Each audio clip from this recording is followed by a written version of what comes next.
സ്ത്രീ പീഡന കേസിൽ കള്ളപ്പരാതി നൽകി ജയിലിലടച്ച പരാതിക്കാർക്കെതിരെ നിയമ നടപടി സ്വീകരിക്കുമെന്ന് കേസിൽ കുറ്റവിമുക്തനായ ചന്ദ്രശേഖരൻ വാർത്താ സമ്മേളനത്തിൽ അറിയിച്ചു.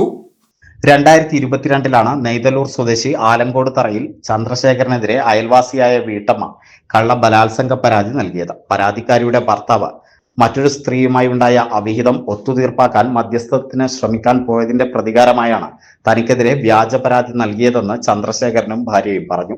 ചെയ്യാത്ത കുറ്റത്തിന് 45 ദിവസം ജയിൽവാസം അനുഭവിക്കുകയും 4 വർഷം കേസ് നടത്തി ധനനഷ്ടവും സമയനഷ്ടവും മാനഹാനിയും ഉണ്ടാവുകയും ചെയ്തു. 4 വർഷത്തിന് ശേഷമാണ് കള്ളപ്പരാതിയാണെന്ന് കണ്ടെത്തിയതിനെ തുടർന്ന് ചന്ദ്രശേഖരനെ കോടതി വെറുതെ വിട്ടത്. കേസ് ഒത്തുതീർപ്പാക്കാൻ പലതവണയായി കുടുംബം ലക്ഷങ്ങൾ ആവശ്യപ്പെട്ടതായും തന്റെ നിരപരാധിത്വം തെളിഞ്ഞ സാഹചര്യത്തിൽ വ്യാജ പരാതി നൽകിയവർക്കെതിരെ നിയമ നടപടിയായി മുന്നോട്ടു പോകുമെന്നും ചന്ദ്രശേഖരൻ പറഞ്ഞു. 4 വർഷം കേസ് നടത്തിയിട്ട് ആ കേസിൽ ഞാൻ മോചിതനായി, എന്നെ വിധിയായി, എന്നെ വെറുതെ വിട്ടു. അപ്പോൾ ഇതിൻ്റെ തുടക്കം എന്താണെന്ന് വെച്ചാൽ, ഈ പെൺകുട്ടിയുടെ ഭർത്താവ് ഒരു സ്ത്രീയിലായിട്ട് അവിഹിത ബന്ധമുണ്ടായിരുന്നു. ആ ബന്ധത്തിനോടനുബന്ധിച്ചിട്ട് ഈ പെൺകുട്ടിയുടെ അമ്മമാരും ബന്ധുക്കളും എൻ്റെ അടുത്ത് വന്ന് ഒരു മധ്യസ്ഥ വെച്ചു.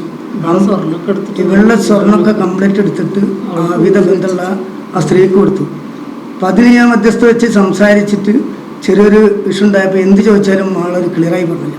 മേഡം, നമ്മൾ അനിയെന്നുള്ള നിലയിൽ ഞാൻ അവൻ്റെ മുഖത്തേക്കൊന്ന് അടിച്ച് ആ മനസ്സിലെ വൈരാഗ്യം വെച്ച് ഇവളെ കൊണ്ട് ഇത് പറഞ്ഞ് പ്രലോഭിപ്പിച്ചിട്ടെല്ലാം പറഞ്ഞ് ചെയ്യിപ്പിച്ച്, ഇങ്ങനെ ചെയ്തിട്ടില്ലേ തന്നെ ഞാൻ ഒഴിവാക്കും എന്ന് പറഞ്ഞിട്ട് എൻ്റെ പേരിൽ ആ പെൺകുട്ടിനെ ബലാത്സംഗം ചെയ്തതിന് കേസെടുപ്പിച്ചു. അങ്ങനെയാണ് ഇതിൻ്റെ ശരിക്കും സത്യാവസ്ഥ. അത്രയും ഞങ്ങൾ മാനസികമായിട്ട് തകർന്ന് ഭയങ്കര ഇതായിട്ടുള്ള ഒരു അവസ്ഥയിൽ കൂടെ. എൻ്റെ മരുമകൻ ഒരു ആർമിയിൽ ജോലിയാണ്, അവൻ അന്ന് വീട്ടിലുണ്ട്. ആ സമയത്താണ് നമ്മളെ വീട്ടിൽ തെളിവെടുപ്പിനും പോലീസും അവരും ഇവരും വന്ന് വീട്ടിൽ മോളാണെങ്കിൽ ആ സ്വിച്ചൊക്കെ പഴുത്ത് ഭയങ്കര പ്രതിസന്ധിയിൽ ഞങ്ങളന്ന് കടന്നുപോയി.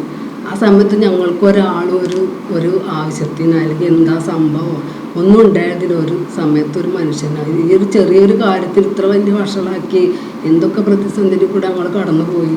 ഒരാൾക്കും ഇങ്ങനെ വരരുത്, അത്രേ ഉള്ളൂ. അപ്പോൾ ഇതിപ്പോൾ സത്യം നിരപരാധിത്വം ആരും അറിഞ്ഞിട്ടുണ്ടാവില്ല. അപ്പം ഞങ്ങൾക്കിത് ഞങ്ങളെ മകളെ ഫാമിലിയുടെ മുന്നിൽ, ഞങ്ങൾ നാട്ടുകാരുടെ മുന്നിൽ, എൻ്റെ മകന് ഇപ്പോൾ ഒരു കല്യാണ അന്വേഷണങ്ങൾ വരുമ്പോൾ അത് എത്ര മുടങ്ങിപ്പോയി. അപ്പോൾ എല്ലാവരുടെ മുന്നിൽ ഞങ്ങളെ മക്കളെ ഭാവിക്കേണ്ടി ഞങ്ങളൊരിത് പത്രസമ്മേളനം